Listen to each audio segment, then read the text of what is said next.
C'est quoi notre mission dans tout ça, nous autres, comme êtres humains, même en dehors de la vie spirituelle ou religieuse?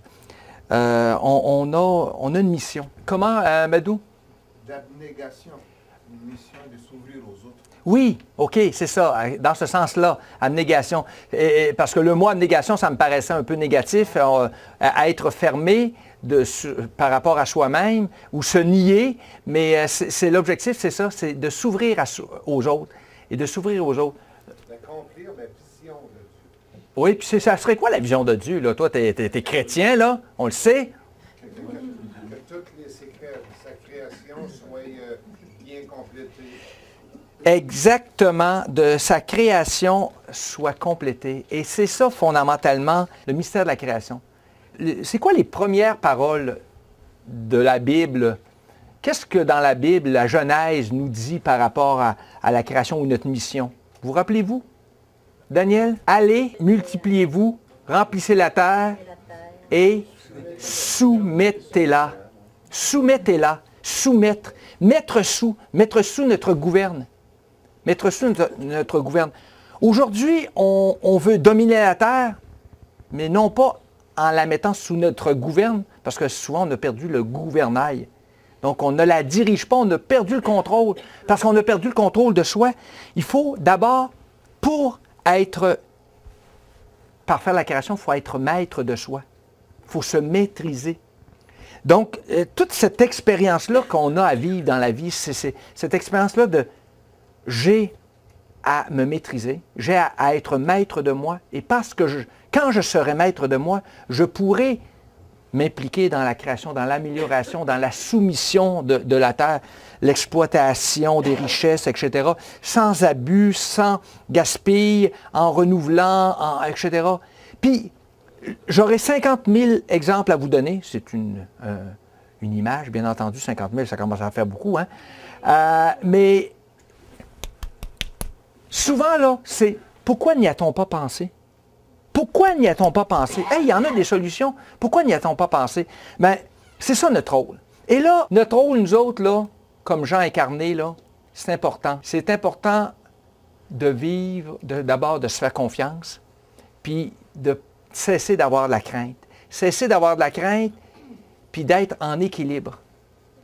En équilibre. En équilibre. Et là, j'ouvre une petite parenthèse. J'ouvre une petite parenthèse. OK? En équilibre, ça veut dire être capable de voir les choses telles qu'ils sont et avoir la mission que nous avons. Je ne traîne pas ça dans mes choses et pas consacré, bien entendu. Vous savez, hein? Il y a une mise en garde, hein, sur ça. Le saviez-vous? Mais il faut... Un petit peu, c'est vraiment très, très, très petit, mais c'est essentiel. OK. Oui, mais moi, je le vois là. Je vais vous le lire. Ne consommez que pour améliorer le monde. Ah! Ah! Oui, oui! C'est incroyable, hein? C'est incroyable. On oublie ça. La même chose, ça, ici, là. Moi, il y a des gens, là, des gens religieux, là, que ce soit des religieux hindous, bouddhistes ou chrétiens. Ils disent, le chapelet, c'est incroyable, mais il y a une mise en garde là-dedans, puis, je vais me prendre encore mes lunettes, m'excuse. C'est juste ici au bout, là. Attendez que je focus. OK, c'est écrit, attention, ne pas faire de boulimie spirituelle. Et c'est incroyable, c'est petit. C'est quoi ça, de la boulimie spirituelle? C'est, à un moment donné, parce qu'on a soif, et on est irrassasiable, on se met à consommer sur le plan religieux. Des livres d'apparition, puis de mystères, puis de miracles, puis de mystiques. On se met à en consommer, puis on en... Je connais des gens, là, qui ont tellement consommé des livres de mystiques, là, puis d'apparition, là, que ça va tellement mal dans le monde, qui ont peur.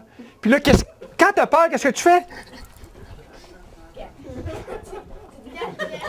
Tu te caches, tu te dissimules. C'est triste. C'est profondément triste. Puis, Je connais des gens aussi, pour l'avoir déjà été, qui, la Bible, là, il en mange. Il me manque quelques pages parce que j'en ai dégusté, c'est pas très très bon, mais, hein, il en mange, puis encore là, c'est écrit d'un petit peu au couvercle. Ne consommez que pour s'incarner. Ça sert, permettez-moi, ça sert à rien de connaître la Bible si c'est juste des paroles qui ne m'aident pas à aimer mon prochain, qui ne m'aident pas à me tourner vers mon prochain. Et je trouve, et Amadou pourrait le dire, il me confirmait des choses à un moment donné sur ça, il y a plein de gens qui se disent religieux, mais qui, lorsque c'est le temps de s'impliquer, lorsque c'est le temps d'être dans le monde, de s'incarner, ils ne sont pas là. Ah, j'ai mes affaires à faire. C'est très sécurisant. Mais la parole de Dieu est là pour nourrir mon cœur, pour aller vers le prochain. Si je n'ai pas le temps de la lire, la parole de Dieu, autant que je veux, ce n'est pas ça qui est important. L'important, c'est le prochain. Puis on est trop, excusez-moi, on n'est pas des prêtres, des religieux. Les prêtres et religieux, ils ont une vocation particulière de représenter le ciel sur terre. Nous autres, on est des laïcs, la plupart d'entre nous. Et les laïcs, c'est des gens qui doivent être incarnés dans notre monde, qui doivent être incarnés en équilibre. C'est quoi ça, en équilibre? On a les pieds ben enracinés sur terre, là, par terre. Là. On est comme une plante. C'est comme un peu un arbre. Mademoiselle, j'haïs ça, moi, me faire lire mes notes avant le temps. OK? Donc, tout à fait, c'est comme un arbre. Un arbre qui prend ses racines, qui a des racines fortes. Puis même s'il y a du vent, hein, les racines sont là, sont au sol. Mais l'arbre, si on ne veut pas que l'arbre il pousse comme ça, qu'est-ce qu'il faut que l'arbre fasse? Oui, ici avec ses racines, mais là, il regarde vers le ciel. Si je commence à me regarder le nombril, là, je vais me décourager. Non, mais je vais dire, ah, je ne suis pas capable, je ne suis pas bon, je ne suis pas capable. Et je me rappelle toujours du jour où M. Martin, il y a plusieurs années, Martin m'appelle, puis il me dit, Gaétan, il dit, je suis impliqué dans l'ADQ, il dit, il faut que tu t'impliques dans l'ADQ, on a besoin de gens comme toi, etc. Ben voyons, dans la politique, c'est ça la politique. Ben, Martin, il me dit quelque chose comme ça, ben c'est sale, mais on va la nettoyer. Hein? On va la nettoyer. Tu te rappelles-tu, Martin? Quelle belle expérience. Et souvent, on est des gens religieux, mais tellement bien avec nous-mêmes, avec notre petit groupe, avec nos sécurités, puis on va se garder une petite gêne, hein? Il y a des moins de 18 ans ici. Mais on va faire en sorte que trop centré sur nous, l'Eucharistie. Hein? Avec le grand respect du sacrifice du Christ en croix, est là pour ite missaes, disaient les prêtres avant ça. Ite missaes. Allez, la messe est finie. Allez! Ah oui! Wake up! Va voir ton monde, là. Implique-toi. On veut rester, on est tellement bien. Main dans la main. Hein? On est tellement bien ensemble. Non! Oui, fais de l'air. Va dans ton monde. Ça ne me tente pas. Ton prochain, c'est ta femme, tes enfants, ton milieu de travail. Tout. C'est le social. C'est ça avant tout. Il faut que notre expérience spirituelle, avec Dieu nous tourne vers ça. Sinon, ça reste malheureusement ce que j'appelle de la foutaise. Parce qu'on devient des consommateurs de Dieu. Des consommateurs de la parole, des consommateurs. Puis j'entendais à un moment donné un pasteur dire vous autres, les catholiques, vous ne lisez pas assez la Bible. Nous autres, on s'imprègne de la Bible. Je disais, oui, c'est vrai, vous avez raison. Vous m'épatez dans la mémorisation des versets bibliques, mais ce qui importe, c'est d'appliquer la Bible. Je ne la connais pas toute la Bible, mais c'est de l'appliquer. Le peu que je connais de la Bible, j'essaie de l'appliquer. Ça, c'est ce que le Seigneur attend de nous. Les pieds bien enracinés, sachez que le bon Dieu, il veut qu'on se tienne debout. Il veut qu'on se tienne debout. Puis il veut qu'on ait de l'espérance. Si je me regarde trop, là, je me dis, oh non, je ne suis pas capable, je ne suis pas bon. Puis quand on se dit ça, là, je ne suis pas bon, puis je ne suis pas capable, là, on est centré sur nous-mêmes. Ah, je fais des péchés, moi. Oui! Puis tant mieux, parce que si j'étais parfait, mon doux, que je me prendrais-tu pour un autre? Hein? Hein? Ce serait incroyable. Puis Dieu me garde pécheur. Saint Paul qui disait, ton épine dans la chair, là, tu vas la garder toute ta vie. Puis tant mieux, parce que tu vas rester un être humain. Mais un être humain qui se tourne vers les autres. Donc le Seigneur, il veut qu'on soit enraciné sur des valeurs profondes. Il veut qu'on se tienne debout, fier. Puis qu'on sache que le Seigneur est là, l'espérance. Puis il veut que, comme chrétiens, ceux qui sont laïcs, ben, ils ont cherché leur force ailleurs. Mais nous, comme chrétiens, on se dit, hey Seigneur, j'ai besoin de toi. Donne-moi la main. Donne-moi la main. Je ne veux pas te lâcher. Donne-moi la main. J'ai besoin de toi parce que tout seul, là, je ne suis pas capable. Mais là, si je donne la main au bon Dieu, là, qu'est-ce qui se passe, là? Et puis là, je vais me faire une courbature, hein? Puis là, je vais avoir besoin de médicaments, puis plein de choses, des massages. Incroyable. Donc, qu'est-ce qu'il me faut pour pas que je m'étire trop? L'équilibre.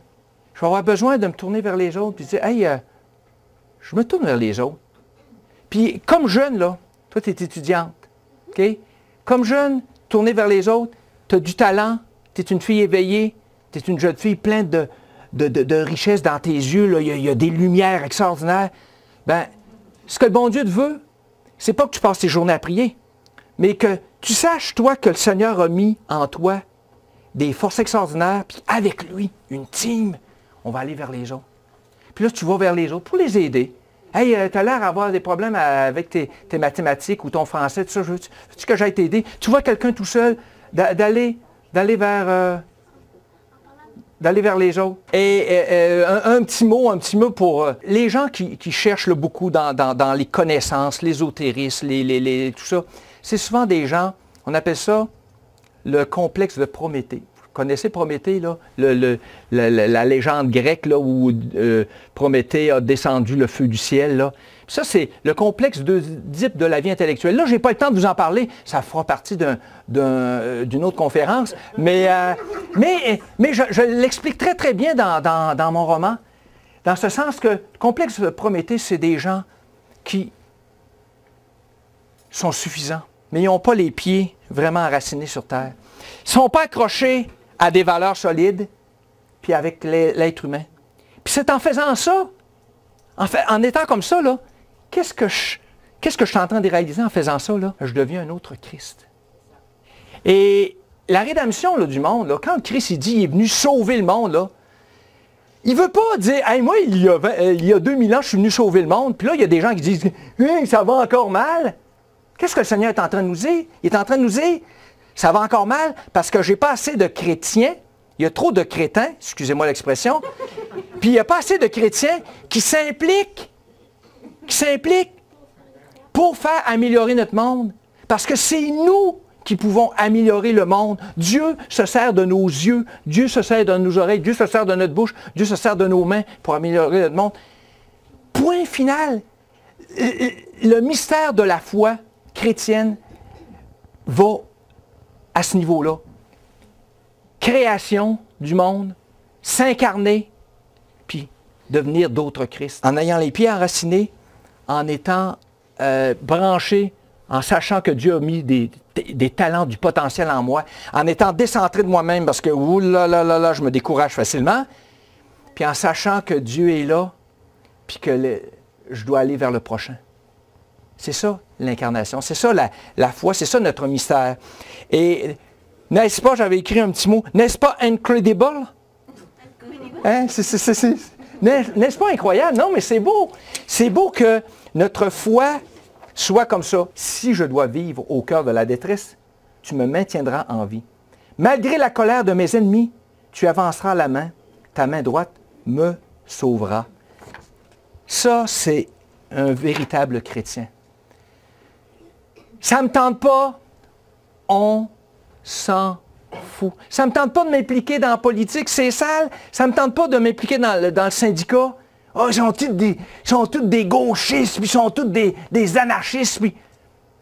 Implique-toi. Implique-toi comme humain, comme chrétien.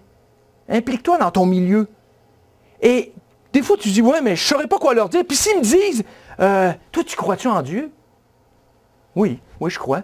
Hein? Tu crois à ça, ces affaires-là? T'es tombé niaiseux. Non, je ne suis pas niaiseux. Tu n'as peut-être pas compris que Dieu et moi, on fait une team. Une équipe. Dieu et moi, on fait une team. Dieu ne me veut pas soumis. Dieu ne me projette pas dans le vide en disant « Ah ouais, vas-y, tout seul! » Non! Lui puis moi, on fait une team. Puis cette conviction-là profonde qu'on peut améliorer notre monde, on peut le changer, on peut le rendre plus beau. Et c'est ça, notre vocation. C'est à cette beauté-là qui est dans la nature ce matin.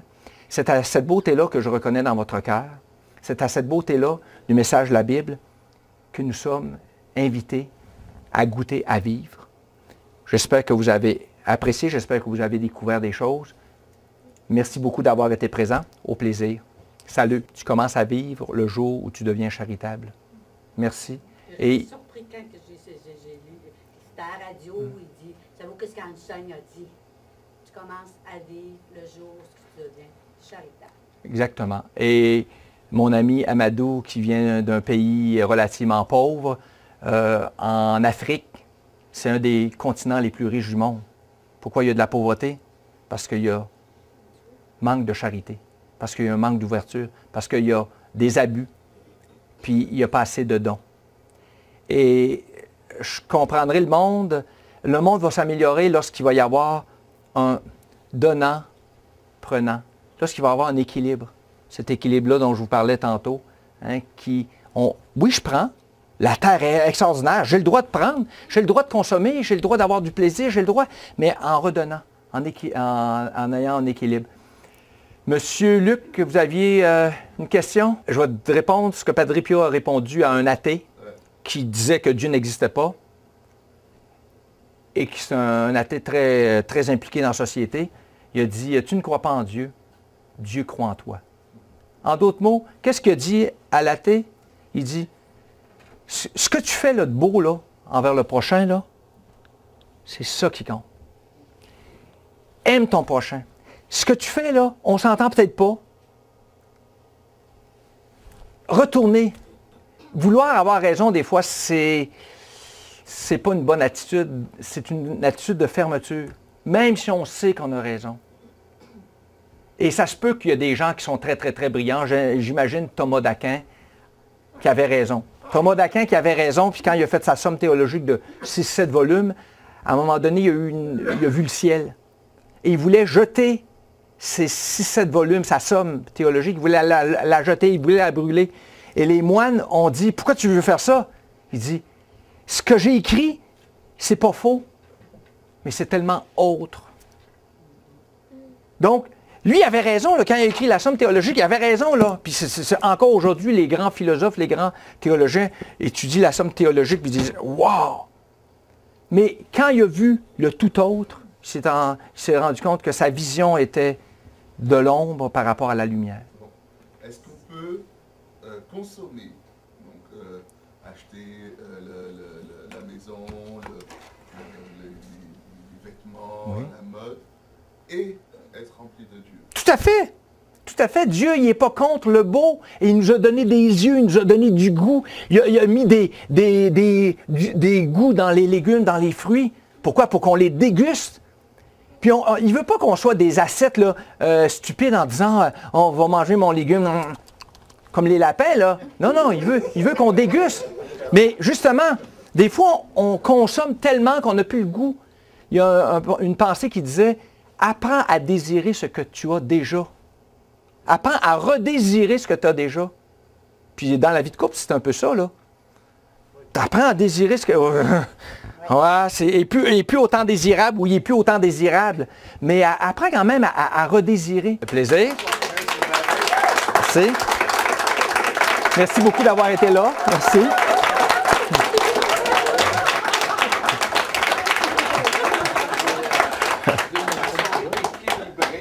Ouais.